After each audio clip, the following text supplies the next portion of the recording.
Hello, everybody, and welcome to another live Argentina discussion. My name is Roy Nemer of Mundo Albiceleste.com. I am joined by Osvaldo Godoy, also of Mundo Albiceleste.com, and we are here to discuss Argentina national team players, the most informed players, and everything happening in the world of football for Argentina. As always, let us know down below where you're watching from. We tend to get from all around the world. First things first, Osvaldo, how are you? How's everything, my friend? I'm doing well. I'm happy to join you, Roy. Yeah, we have to wait until March to see Argentina play again. But the truth is that football, or at least club football, almost like never ends. We still have a lot of Argentinians playing in Europe, in South America, and they're doing a really great job. We're probably gonna talk about the ones that are in best form, those that maybe should be also called up for the March World Cup qualifiers. Two big matches coming up with Uruguay, Brazil. So a lot to talk about.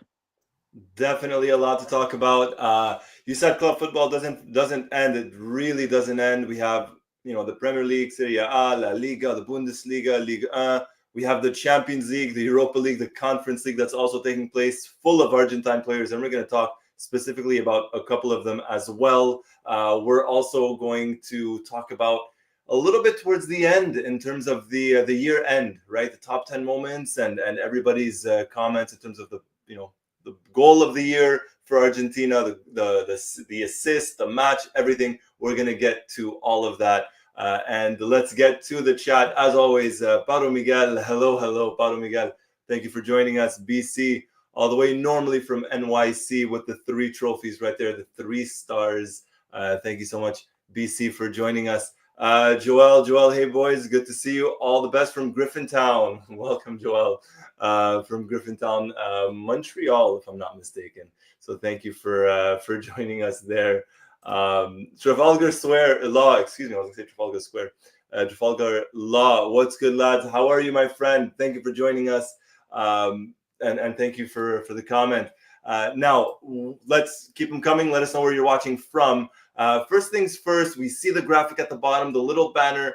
Emiliano Martinez, the best goalkeeper in the world. If it were up to me, and it kind of is, but if it were up to me, there would be no question mark at the end of that sentence. In my opinion, he absolutely is the best goalkeeper in the world. But I'm gonna let the chat talk about that as well. Osvaldo, what do you think? Is Dibu the best right now in the world? Yeah, I think that well, the save he made that day was arguably the best one in the season. His reflex to get the ball with his hand when it was going even behind him, that was incredible. Uh, but yeah, not only because of what he done with Aston Villa, of course, with Argentina, winning the World Cup, winning the Copa America, but also the role that he had in all those tournaments, and that he still has with Aston Villa. He's a player that you feel a lot when he's there and when he's not. Uh, and for me, yeah, there's no doubt Emi Martinez uh, is the best goalkeeper in the world and has been for the last year and a half. I would completely agree with that, and I do completely agree with that. You mentioned, the save versus Nottingham Forest. That was honestly that was a world class save. Some people might say there was some luck involved, or whatever it was. The reflexes, the awareness, the positioning, everything, in order just to get a hand to it and to keep it out on the line. World class. I don't know many goalkeepers that would be able to do that save, to pull that off. You talk about the save in the World Cup final, of course, the save throughout the World Cup, the saves, excuse me, throughout the World Cup. Then you look at what he does in the penalty shootouts, the consistency that he does it for Aston Villa. We're going to discuss a little bit, the top 5 most informed Argentine players. He's in that list for me. And when we look a little bit at the statistics, and it's not always about the statistics, it's not always about the numbers, but even when you look at certain numbers, it's very impressive, especially when you look at the club he's playing for. No disrespect to Aston Villa, but he's not playing for a club that in all likelihood will win the Premier League anytime soon, but he's still doing very, very well, and it's super impressive. And in my opinion, he is the best in the world. Not No debate for me, no debate Yeah, whatsoever. what wasn't he chosen as in the awards the best as the best goalkeeper? this season? Yes, that as well. He was named as the best goalkeeper in the awards a couple of weeks ago, and I mean, it's no surprise. It's really no surprise if you see what he did with Argentina at the Copa America. If you see what he does with Aston Villa, um, it's no surprise that he won it. Absolutely not. Yeah, Absolutely not. yeah. Because as Let you said, I really can't think of a competitor. At some point, of course, if you think about years ago, we knew that Manuel Neuer was the best goalkeeper in the world because he was doing in Germany and in Bayern Munich, and we all kind of knew that. But if you think about it, I don't see any other goalkeeper that is as relevant for their club and for their team, national team, as it is the. and that's exactly it, because he does it on both ends. He does it with the national team, and he also does it with his club, with Aston Villa. You spoke about Neuer, absolutely, in my opinion, probably the best of his generation. Uh, a lot of people want to mention Thibaut Courtois, and the thing about Courtois is tremendous goalkeeper, and some of the saves he's pulled off in recent years have been incredible. But he never really did it for Belgium, and it was always for Madrid, and end up, of course, in the Champions League, in La Liga. Incredible goalkeeper. But at least right now, he's not the best. He never really did it for Belgium, or not even, at least not close to the level that Debo has done it for Argentina. But if we're talking right now in the present moment for the last 2 years or so, in my opinion, there's no better goalkeeper than Emiliano Martinez. Let's see what the chat is talking about. Trafalgar, watching us all the way from Edmonton, Canada. Welcome once more. By the end of the season, Debo would have single-handedly won Villa some crucial points because of his shot stopping. And we mentioned a couple of minutes ago his save versus Nottingham Forest, and look at the save versus Juventus in the Champions League. What a save. And we're going to talk about him in the Champions League as well. Super impressive. Hemlock, hello Hemlock, thank you for joining us. And as always, everybody, let us know down below where you're watching us from. We're talking about Debo. We're talking about the best goalkeeper in the world. And he's not the only Argentine player that's very, very much in form. There's a couple of them. And, let's talk a little bit about the top 5 most in-form Argentine players. I want to see what everybody thinks, what your top 5 is. Certainly for you and I, Osvaldo, Debo is on there. Who else do you have on there, on that list, alongside Emiliano Martinez, in your opinion? I think we can all agree that Enzo Fernandez has to be there. He's having a really good couple of matches with Chelsea, also with Argentina. There was a moment just a couple of months ago where he wasn't really starting much with Argentina, or wasn't playing much for Chelsea, and wasn't really doing well with Argentina. Maybe people talking about maybe starting another player like Palacios, like Lo Celso. But the truth is that in the last 2 months or so, Enzo Fernandez has been a key player for Chelsea. He did, as we talked in previous discussions, he was the best midfielder in our last double match day. I think Enzo Fernandez has to be there in that 5 inform Argentina players, and he's playing now in a Chelsea that it's, if I'm not mistaken, second in the standings of the Premier League, which is really compared to the season Chelsea had last year. Yeah, I gotta side with you on that one as well. Enzo Fernandez. You mentioned Chelsea second in the Premier League.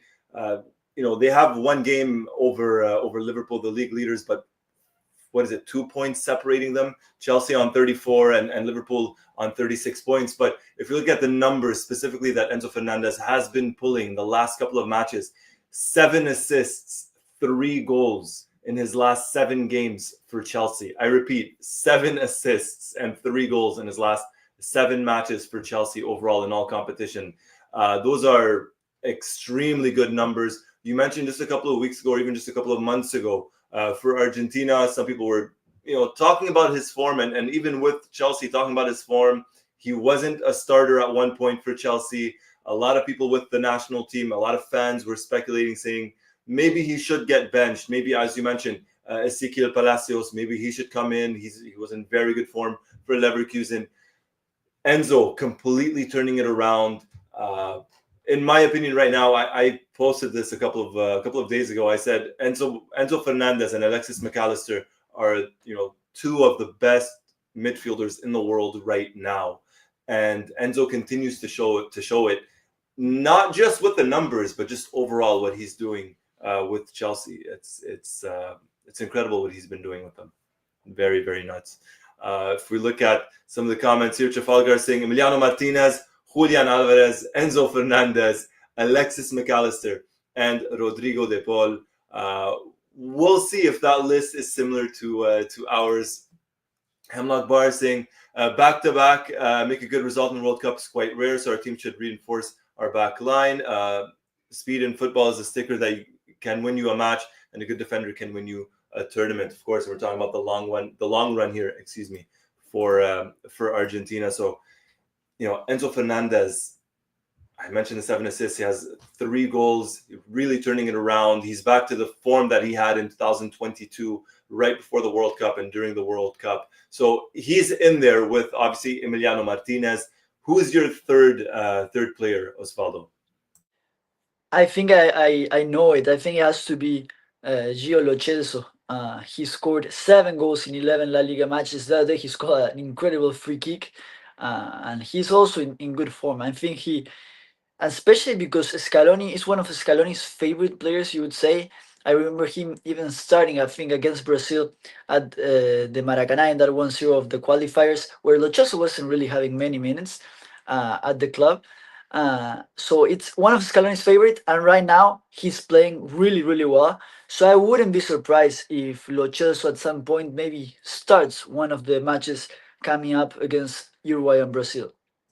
See, this is a toss-up for me because Lo Celso's having a very good season with over in Spain with Real Betis. Very good with Argentina as well. I don't know if I would have him in my top 5, maybe tied. I have him tied, to be honest, alongside Rodrigo De Paul. De Paul right now is really turning his season around with Atletico Madrid. Not just obviously, with the goal that he scored a couple of weeks ago or 2 weeks ago now, but just overall his form. Simeone seems to be trusting him a little bit more, although with Simeone sometimes it's difficult to tell at times. But he's been very, very good with Atletico Madrid. With Argentina, he is the heartbeat of that midfield. So for me, it is a toss-up between De Paul and Lo Celso. A great goal by Lo Celso over the weekend, that free kick, as you mentioned. That might be a little bit where we differ, but for me, it's maybe De Paul edges it just a little bit over Lo Celso. Yeah, no, and let me tell you something. I think Atletico Madrid with Simeone in the last couple of matches or so, they're playing incredibly. And actually, I'm gonna give you another of my players that enter in that top 5. I think it's gonna be kind of surprising, but I have to include him there, who is Giuliano Simeone from Atletico Madrid. He's starting the matches with Atletico Madrid in a roster that has a lot of great players, good midfielders. He has De Paul, good players overall, and Simeone is really having a lot of minutes. He's playing well. He's been providing some assists, even scoring some goals. So I would even include Giuliano Simeone again in an Atletico Madrid that with Simeone, I think it starts to have a lot of Argentinian players like Angel Correa and even Nahuel Molina to start to have really good matches. See, I thought about Simeone, and I would maybe put him in 6th, just outside of the top 5. He's been very versatile for Atletico Madrid, for his father. Very versatile, can practically play anywhere down that right-hand side, right wing back, right back, right side of midfield, even kind of right winger up front. For me, I would take another Argentine at Atletico Madrid, and that's Julian Alvarez. Voted as Atletico Madrid's player of the month for the month of November. But for me, you want to talk about versatility, you want to talk about goals, you want to talk about the build-up and everything. In my opinion, it has to be Alvarez. It truly, truly has to be Julian Alvarez. Very, very unselfish, a selfless player. Continues to get better and better under Simeone at Atletico. Didn't have the best of starts, and that's not too surprising. It takes a while to adapt to Diego Simeone's style of play. But in my opinion, I have to include Alvarez over Simeone. But again, that just shows you how many informed players Argentina have right now. Yeah, no, and definitely, I mean, Julian Alvarez in this Atletico Madrid, he has been named player of the month for the month of October and November. If you want me to be 100% honest with you, I kind of, when we started this top, I kind of forgot a little bit about Julian. Of Yeah. course, I have to include him. I would even include him in top one, top two. So you can take my top, and then we can reorder it, because I think that Julian definitely has to be there. I love that. No, look, it happens, and sometimes we completely miss the obvious, and it happens to everybody. So I'm totally okay with that. And talking about being okay, Trafalgar is absolutely okay with your shirt. Very much loves it. I love the T-shirt Nice Osvaldo one. on the Christmas list. There you go. That's a nice one. That's a nice one right there. Very good one. Trafalgar is saying, love seeing Lo Celso enjoying himself. He's doing amazing. That he certainly is. So we've spoken about Emiliano Martinez. You spoke about Simeone, De Paul, Enzo, Lo Celso. We're down to our last one, and I have a feeling we're talking about the same player here. You think And it's so? not Lionel Messi. Okay. No, of course. I mean, he really haven't played in the last couple of weeks. It's not Messi. I'll go first. Tell me if you're thinking about the same thing. Wait. Do you Go think? ahead. Okay, let's say it at the same time. All Okay, right. ready? Nico Pass. Alexis McAllister. Oh, I thought you You thought you were missed gonna say another that. obvious one, I think. I don't know. Oh my. You missed another. But Nico Pass as well, in very good form for Como. In very good form. I got to go with McAllister, but your argument first. Go ahead, Osvaldo. It's true. It's true. I'm missing the obvious one. I'm gonna give you that. But I mean, Nico Pass scored that day. Of course, it was an easy goal against Roma, but he was the man of the match. He's really having some good games at Como. Maybe a team that is not in top, of course, of the Serie A. If you compare it to McAllister, who is in the top team right now in the Premier League, probably the top team in the world. We kind of talk a little bit about it. Um, I think that, well, Nico Pass is doing a great job, but I'll give you that. McAllister also is in an incredible form. Yeah, look, I won't argue too much when it comes to Nico Pass. I watched the highlights. I watched the extended highlights, them versus Roma, and then I watched the individual highlights of Nico Pass. It's he's an exciting talent. He really is an exciting talent, and this move to Como away from Real Madrid was probably the best thing that could happen to his career, at least right now. Uh, and having him learn from someone like Fabregas, who's pretty much won everything, at least for Spain, did not win the Champions League, but has won essentially everything else at club level and with Spain. Similar roles, similar types of players, midfield position. Uh, he's not a bad player to learn from, and he continues to grow and get better in every single match. I went with McAllister again. Obvious choice, in my opinion. We probably have Emiliano Martinez number one, at least for me, and then number two is a toss-up between Enzo Fernandez and Alexis McAllister in terms of the most informed players. He's doing so well and has been doing very well with Liverpool since joining them. But this season in particular, he was suspended for the last one, but this one, he's been doing very well. He really has. And when you watch him with Argentina as well, he doesn't miss a beat. He's gotten so good with the national team. And it's the obvious choice, but I have to include him. Yeah, no, I get it. Let me ask you this, because our midfield is full of informed players. We have, as we mentioned, Enzo, Alexis, De Paul, and even Lo Celso.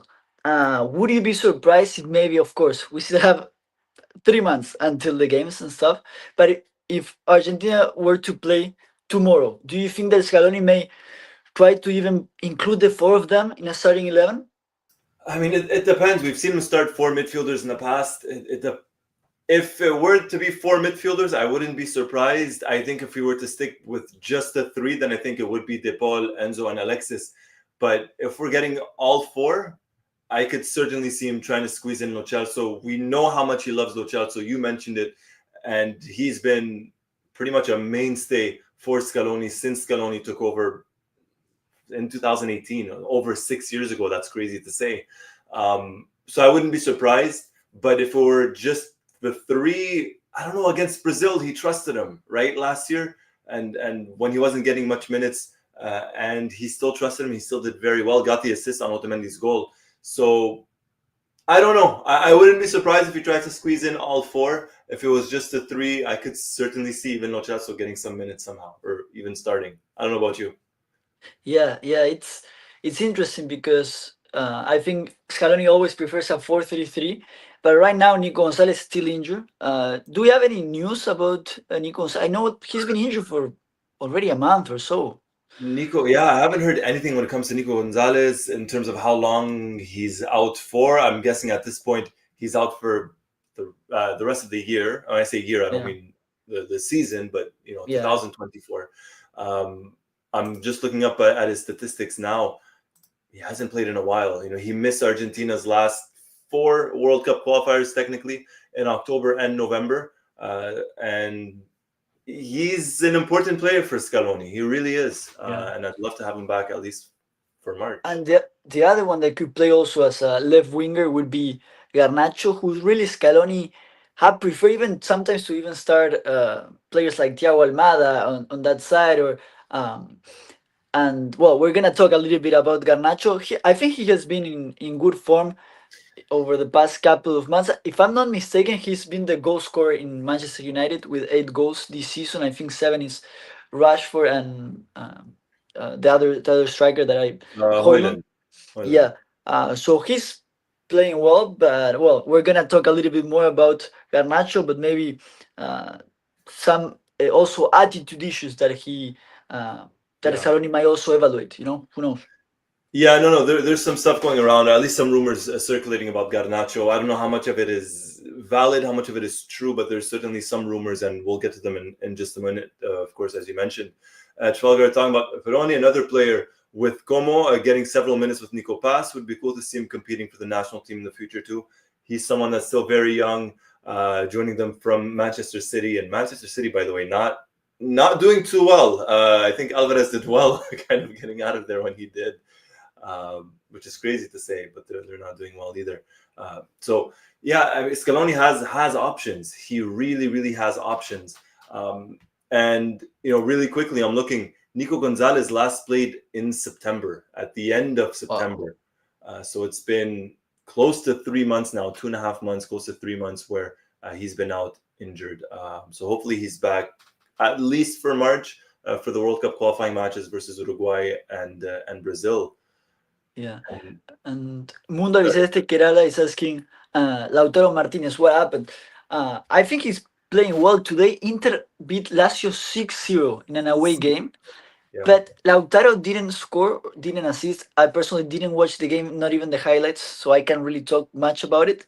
But it surprised me when I saw, okay, Inter won 6-0. How many goals Lautaro scored? So it surprised me a little bit. And he didn't even assist. But I mean, I'm assuming the team really played amazing, so they didn't even need him. No, no, no. I saw that too. I saw I saw the result. Someone I know had messaged me, said, "What's going on? Like, look at Inter Lazio," and I saw the score finally in the end, 6-0. It's surprising that 6 goals and essentially your main striker doesn't get a single goal or assist. But Inter fighting for the league, presently in third place on 34 points. Atalanta surprisingly on 37 points, and Napoli just in between in second spot on 35 points. So I don't know what's going on with Lautaro. What happened today versus Lazio? 6 goals and no goal, no assist for him, but I'm sure he'll get a goal soon enough. I'm not Yeah. overly worried. And one small thing before we continue, talking about Emiliano Martinez, 'cause I know we kind of skipped a little bit after that, but his statistics in the Champions League: 6 matches, 3 goals allowed, 4 clean sheets. Wow. 4 clean sheets in 6 matches. So while Aston Villa is doing very well in the league, he's doing even better in the Champions League. So another statistic to go for him. And I think he said it even before qualifying with Aston Villa to the Champions League that his main goal was to qualify Aston Villa to the Champions League and be competitive there. And by that time, it sounded like unrealistic. Of course, Aston Villa is a club with a lot of history. If I'm not mistaken, they won 2 Champions Leagues back in European. the day. But well, we know when Dio has a goal, he goes and gets it. I Yeah. even still remember that video in the practice session before Mexico. How he said that we're gonna win 2-0, and I'm gonna be the the Yeah, MVP of the World Cup. Unbelievable. yeah. That's a bold statement. That's a bold prediction. Similar to Rodrigo de Paul in 2021.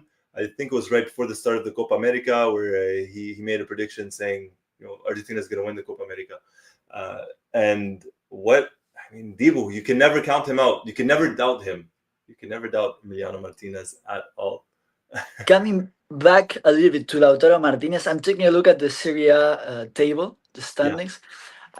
It's funny because so the first one is Atalanta, right? The yes, striker is Matteo Retegui, who could have played for Argentina. The truth is that he plays for Italy, but he's yes, Argentina. In Napoli, the main striker is not Giovanni Simeone, but he enters most of the time. So there you have another number nine who it's in the second position of the Serie A. The third position you have Inter, Lautaro Martinez, an Argentinian striker. yeah, In the fourth place you have Fiorentina. Luca Beltran is starting to play way more, not as yeah. a striker, he's a striker, but a little bit behind the number nine. In the fifth position you have Lazio, Valentin Castellanos.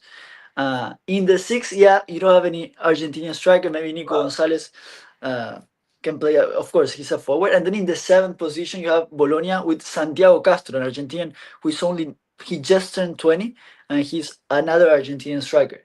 Uh, Incredible. You have some, yeah, literally in the top seven. In the top seven, I think Milan. Well, Milan, that's kind of where it ends, and then no more with Udinese. Then it goes all the way to Roma. But yeah, I mean, essentially, we're pretty much guaranteed the way things are going that at least one Argentine player is gonna win the league in Italy. At least that's how it's looking so far. Which one we don't know, and how many we don't know. But so far, it looks like at least one of them is going to be lifting that trophy. Let's get back to the chat. That was a very interesting statistic there. Osvaldo, excuse me, Osvaldo. David, welcome, David. David saying, sorry I'm late. Much love, my friend. Much love over to you in Western Sydney, Australia.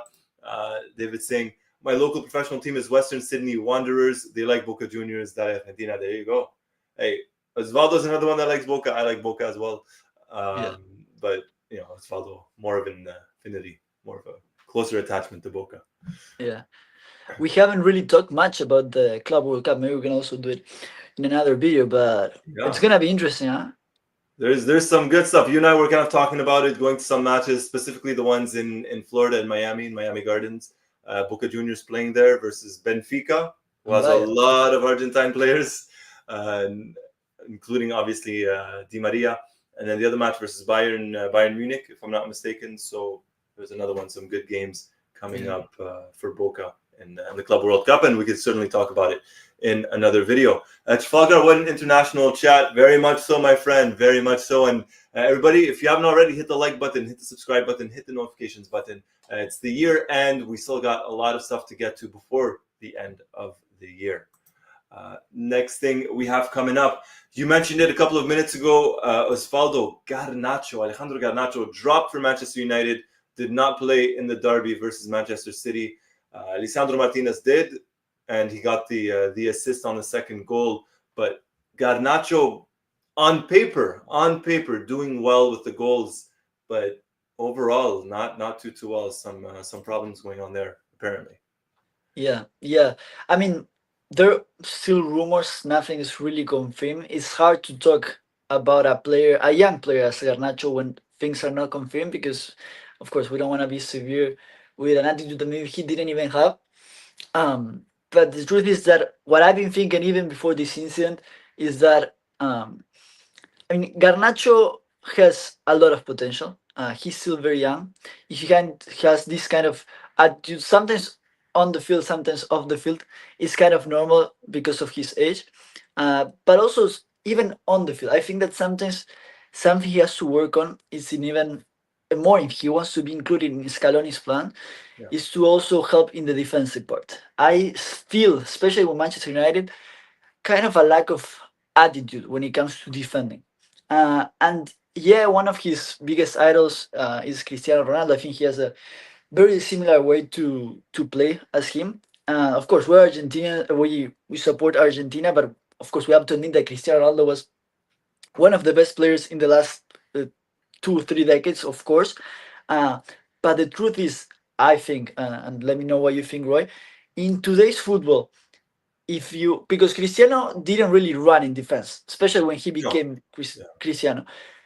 If Garnacho wants to have that type of game where he really doesn't help defensively, he has to have the level. And in nowadays football, uh, again, you really need to be Ronaldo, Messi, one of those to not help at all defensively. And Garnacho is not there yet. Hopefully, he will be. There's a lot of potential in that kid. But nowadays, I think that he needs to, at least on the field, let's just talk on the field, he needs to improve his attitude, especially when he has to defend. I completely agree with you. I am fully on board, and I'll get to the chat in just a moment. I see Trafalgar talking as well. But I do agree when it comes to Garnacho. I like Garnacho. I think, I've said it before, he's still very young, still very raw, still a lot of room to improve. But whether it's with Manchester United or specifically with Argentina under Scaloni, he has to track back. He has to. There's no way. The winger, whether it's Nico Gonzalez, whether it's Julian Alvarez when he plays down the wing, unless your name is Lionel Messi with Argentina, you're tracking back. And if you're a winger, especially now these days, you have to track back. You have to help defend. You have to do some of the dirty work. And Garnacho at times doesn't do it, or if he does, there's certainly room to improve. He's been doing it a little bit more, but maybe not enough.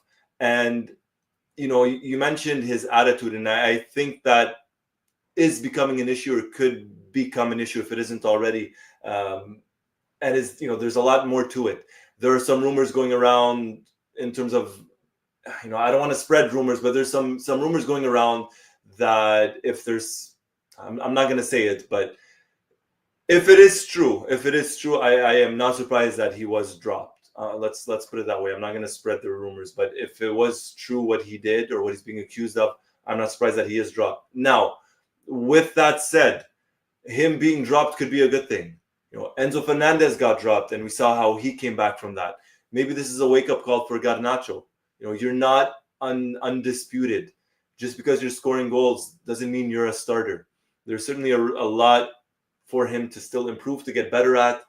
His decision-making, his finishing, there's certainly a lot there for him. So for Argentina, he still has a couple of months until the qualifier, still about 3 months from now until Argentina play Uruguay and Brazil. Hopefully, he could turn things around. He could get back into the starting 11, or at least get some minutes as a substitute. But for now, it might not be the worst thing in the world to drop him for a match or two if it, gets him going a little bit, let's say. But we'll see. Time will tell. Time will certainly tell. Let's take a look at the chat. Trafalgar is saying, awesome performance by Lisandro for United versus City. His passes are so crisp. That last one on the assist. Wow, what a pass. I don't know about any events regarding Garnacho's attitude, but his brother doesn't help the noise or drama at all. Yeah, I've seen his brother tweet or post some stuff on X for a while now. His brother's very vocal when it comes to a lot of stuff. So if you follow him on X, or if you've seen some of his posts, you'll know what I'm talking about.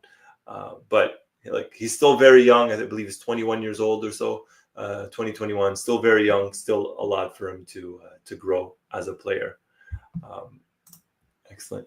Let's continue on before we completely close things up here. It's the year end. The year is absolutely coming to an end. It was a big year for Argentina. We spoke about this, I believe, in the last video, Osvaldo. We're going to be doing a separate video, the top 10 moments for Argentina. But we want everyone to let us know down in the chat, or if you're watching us on repeat on YouTube, let us know in the comments section, or let us know on mundoalbiceleste.com, or on X, or on Instagram, or on Facebook. What was your favorite Argentina goal? Who do you think was Argentina's best player in 2024? Your favorite assist? Let us know down below. I have a feeling, Osvaldo, I don't know, maybe it's just me, and this sounds a little bit weird, but I have a feeling it might not be Lionel Messi that was Argentina's best player this year. I don't know. It might Oh just be no, me. I agree. I definitely agree. Even though he was the MVP of the MLS, I think we can agree that Lautaro Martinez, at least for me, he really deserved to be the player of the year. Um, I mean, that was incredible performances like Emiliano Martinez. But I think that, first of all, let me ask you, do we include also their performances in the club or only with Argentina, with the national team Let's say overall, overall? everything. Yeah, we could include Yeah, both if you want.